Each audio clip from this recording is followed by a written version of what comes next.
guys, Crystal here, back with Pokemon Shining Pearl. So, last time we started our journey through Victory Road, and this time we are continuing it, obviously.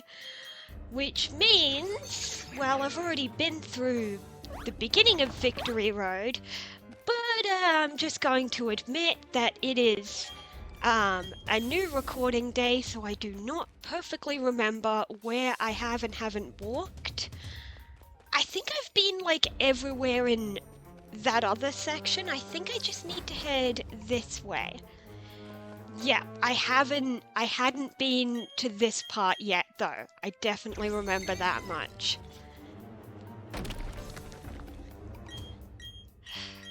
Thank God for the HMs not needing to be on your actual party members, because that makes everything way easier, because we have to use so many HMs to get through Victory Road. Well, I say so many. So far it's just been Rock Smash and no, I didn't mean to jump all that far. Rock Smash and Strength, but also I'm pretty sure at one point, like usual, we will need Surf and Waterfall, which that makes 4. If there's a 5th one, then that would be annoying, but if it is just the 4, then I guess that wouldn't be that bad, because it means that, well, it means that you can keep all your... If you can get a Pokemon that learns all 4 of those HM moves, then you're fine. Let's get off the bike. I need to be precise. But I can't remember which game it is, but I recall that there is at least one Victory Road where you actually need 5 different HMs to completely get through, which is so stupid, because it means that if you use HM slaves, then you have to carry 2 different Pokemon that aren't part of your team, which is annoying. Speaking of annoying, that is a fire type, and I am double weak to fire, but you know what? Let's play it risky and, okay, I thought, yeah, let's use Rock Slide. Rock beats fire. I wasn't expecting them to actually use Tail Whip and not hurt me, so, oh, so close. So close. Wait. Oh, yes! The hail actually did something useful for once. And next is Carnivine, okay. Well then, Ice Punch. Perfect. There we go, and what else you got, buddy?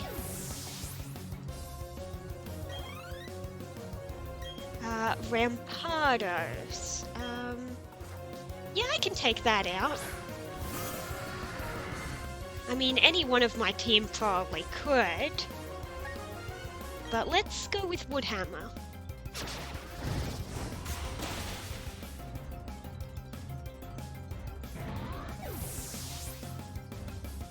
Have I ever mentioned how much I hate recoil? Because I do. And I know that I have. But yeah, that's a bit annoying. But okay, I think I'm supposed to, push this one down, and then this one to the side, and then we smash that one, and then... No, because now this one's gonna get stuck. All you can do is push it to the side. Unless... What if we go back to these stairs? If we go in and out... Well, yeah, that would reset everything, but also, it also brings back the Rock Smash rocks. I didn't mean to click that one. Yeah, click the left one. Smashing the one on the right is pretty much pointless. But yeah, let's see if, well, I hope I can do this. Let's have a look at this again.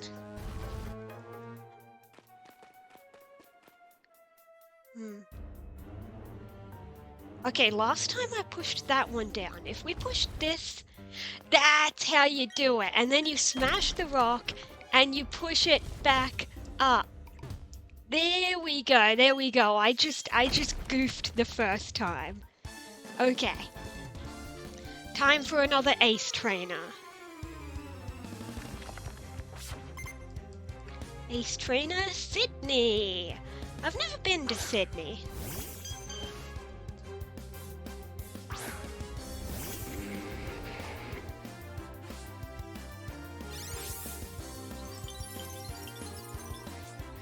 Alright, hail time, that's always fun. Quick Claw is fun too. And that second one wasn't sarcastic. Ooh, we got the Frozen as well, nice. Can you believe Frozen is like 12, 13 years old? Holy crap.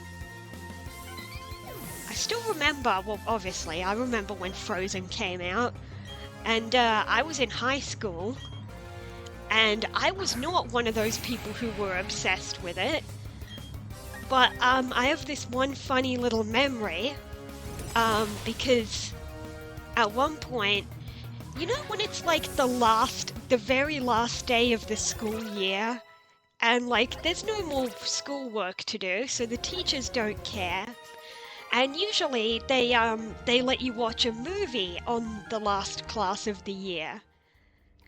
And that's exactly what happened a bunch of times. So hang on.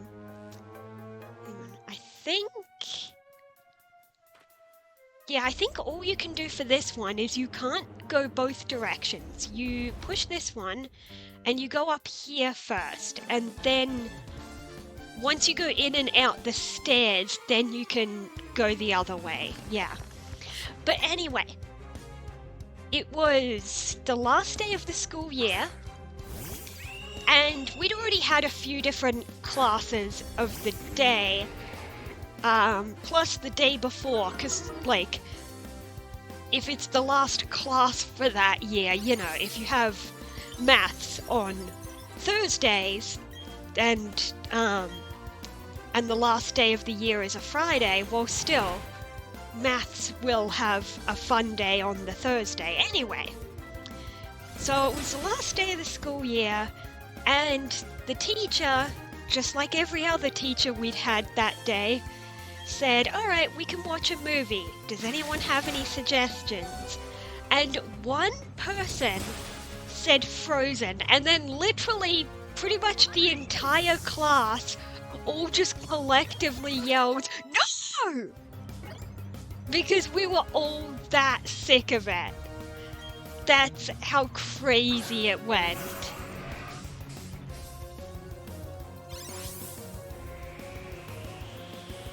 But the annoying thing was, getting to watch a movie in school. The problem was that, at least in my school system that I was in, oh crap, I killed Diamond. In my school system, a class was, I believe, 75 minutes. Which meant if we were going to watch a movie, well, we actually couldn't finish, like, any movie, you know, within a class time. Which was always annoying. Because if we were getting to watch the movie as, like, a treat, then the teacher only wants it to take up one session. Like, obviously, if we're watching the movie for the purpose of a class, like if we're watching a movie in English to study it, or in media class or something, then obviously it's okay if it takes, like, 2 sessions. But if we're just watching the movie for fun, then it was kind of annoying that, that you don't actually get to finish it. Yeah. In fact, I have this one memory, in high school where at the end of the year we would have activity week, which was mainly for the lower grade levels, like from 7, 8, and 9, and maybe 10. I think it was just year 11 and 12s who didn't do activity week. I don't remember. But yeah, so you could sign up for a bunch of different activities, and one of them was just sit in the library and watch a movie. But also one of them was the anime session, run by the Japanese teacher, who everybody just called him Sensei because the school only had one Japanese teacher. I'm gonna come back to this room, actually. I'm gonna go back to the other room because I think there's optional stuff back there. But yeah, so if you sign up for the anime session, basically Sensei will put up a few different anime movie choices and you try to agree on what to watch. There were a few times where those choices involved Pokemon. I remember one time we watched, I think it was Arceus and the Jewel of Life one time, I think. Or maybe it might have been the Darkrai one or the Shaman one. It might feel weird that I'm like getting those ones mixed up, but they did this weird thing where 3 of the movies were kind of like a trilogy. It was interesting, yeah. Okay, let's get the bike, and hopefully I've got it set to the right speed. Yes! It's a full restore. Okay. But back to my story. So one time, when it was activity week and I went to the anime session, the movie that was chosen was Ariete. And the thing is, in the anime session, a lot of people wouldn't even bother paying attention to the movie. They'd just lay around, you know, it's just a day to goof off. You don't really have to pay attention. You can just sign up for an activity and then just sit in the room and not do anything. But I was actually really interested in the movie. But what happened was, because as I said, a session is 75 minutes, we did not have time to finish the movie. So, when the bell rang and we had to just stop, I didn't get to see how it ended. So because I was so interested in the movie, I actually, I went up to Sensei and I just asked him, I was like, hey, you've probably seen this before. Can you just tell me how it ends? Because I'm really curious. And let me tell you, the way he described the ending was not at all how it actually goes. Like, I feel like he was just bullshitting me to make me happy. He was like, oh yeah, this thing happens and this thing and then happy ending. Fast forward weeks later, and I saw that at my local library, which has DVDs that you can borrow, they actually had a DVD of Ariete. So I borrowed it. I was like, I'm finally gonna see how it ends. And let me tell you, when I saw the ending, I was like, what? This is not the ending he described. I mean, don't get me wrong, I'm not saying that every movie has to have a stereotypical happy ending. It's just that the happy ending he described was not what actually happens. I'm trying not to spoil it, but yeah, let's just say I didn't feel like he told me the ending at all. We got Stone Edge. Let's have a look at that. Tortimer can learn it. It's got 100 power, 80 accuracy though, which is not good. because we all know if it's not 100% accurate, it's 50% accurate. Not really, but that's what we all say. And to top it all off, it's only got 5 PP. And I hate when moves only have 5 PP. That is not enough.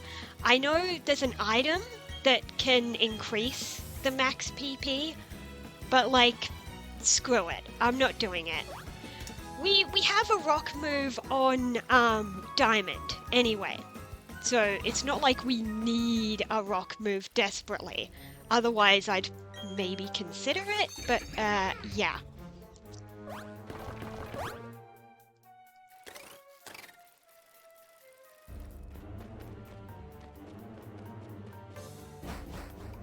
Yeah, I can think of another time when I went to the anime session at Activity Week. That was also how I saw Howl's Moving Castle for the first time. Which I also obviously didn't get to finish. And it really left me kind of perplexed. I can't remember what part we stopped at. I don't think we got much further than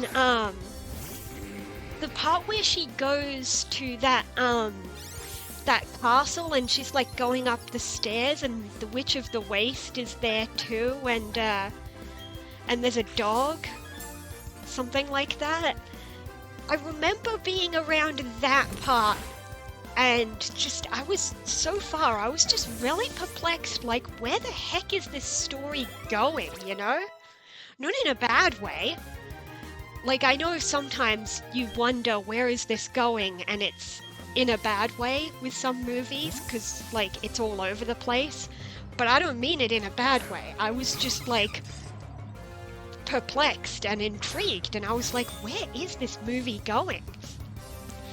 And, yeah, because of the point that I stopped at, I was just... For a while, I was left really bewildered by that movie, and I just, for a while, I actually avoided it. Like, I could have found a way to watch it again and watch it fully, but for some reason, because it was left unfinished, for some reason that actually made me want to not watch it for a while anyway. But eventually, I was at somebody else's house and we were gonna watch a movie, and it just came up as an idea when we were scrolling a streaming service, and we were just like, sure, let's try this together. We'll experience this movie because they hadn't seen it either. So we watched it, and I can see why people like it. I'll say that much. It's definitely rather interesting, and I definitely had a much different perspective, you know, after I got to finish it, obviously.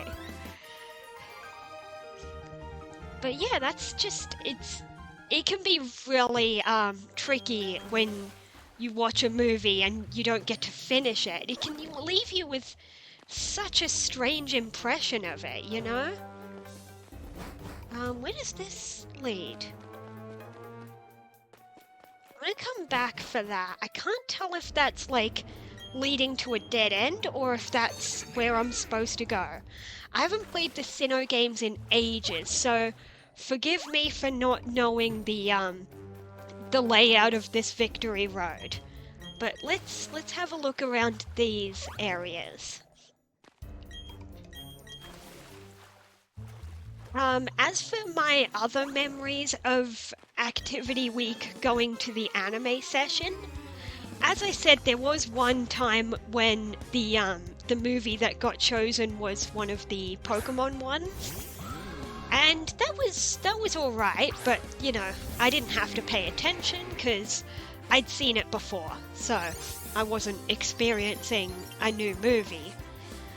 But, one more example of a movie I saw because of that anime session was the movie based on the Professor Layton games, which I've never played. I've never played Professor Layton, but there's a movie of it.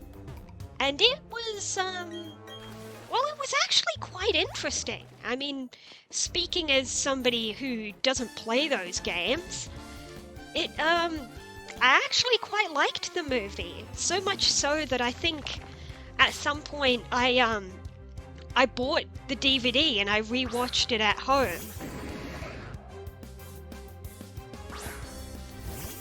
Yeah, I think it was called Professor Layton and the Eternal Diva. Yeah, it was it's not one of those movies where you have to have like experienced the source material. In this case, having played the game, you don't have to have played the games. You might, I mean, you'd have a different perspective on the movie if you had played the games, but, I don't know what that perspective may be. But, speaking as someone who didn't play any of the Professor Layton games, I still enjoyed the movie as, like, a standalone thing. There is one little nitpick, which is, one small aspect of it is, I feel like not fully, given context, I guess. Like, all the characters that we see, for the most part, they're introduced pretty well. Like, yeah, we've got Professor Layton and we've got Luke and, you know, at the beginning, there's a little adventure that shows, what their life is like before the main story happens. And, you know, all the other characters, they're introduced pretty well. Characters like Janice and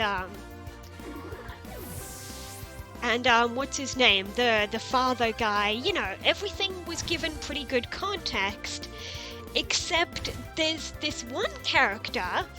I won't say too much about his role in the story, but I think his name was Descol or something. And there's this part where, when he shows up, where Professor Layton is just like, oh, it's you.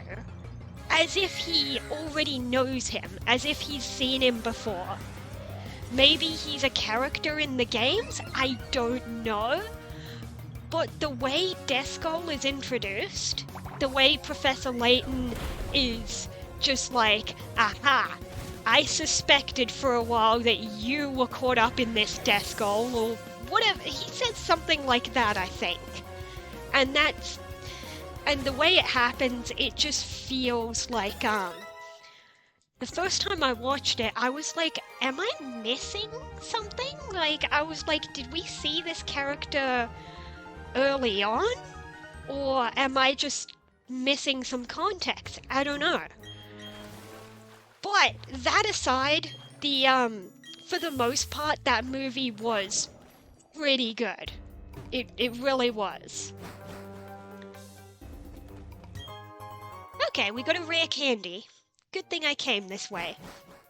I mean, we don't really need rare candies because you can just grind for levels, but you get the idea.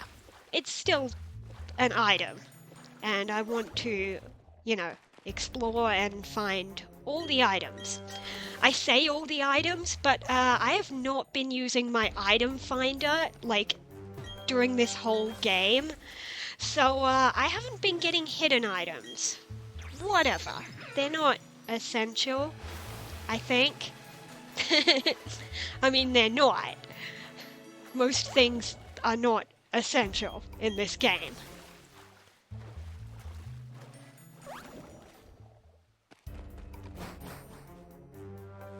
Okay, let's see. I'm really hoping that we're not too far from being done with Victory Road. We found a Razor Claw. I think that's the item that evolves Sneasel, but I could be misremembering. It also increases their critical hit ratio. So, I'll think about it. All of my Pokemon currently... No, actually. 5 of my Pokemon currently have a held item. So if I wanted to just give it to anyone, I could give it to Ruby in case I wanted to up her critical hit ratio. Currently we have Quick Claw, Dread Plate to boost Crunch, and then Nothing, Poison Barb to boost Sludge Bomb, Odd Incense to boost Psychic, and Earth Plate to boost Earthquake. Yeah, so decent enough items, but maybe we'll give that Razor Fang to Ruby, I guess.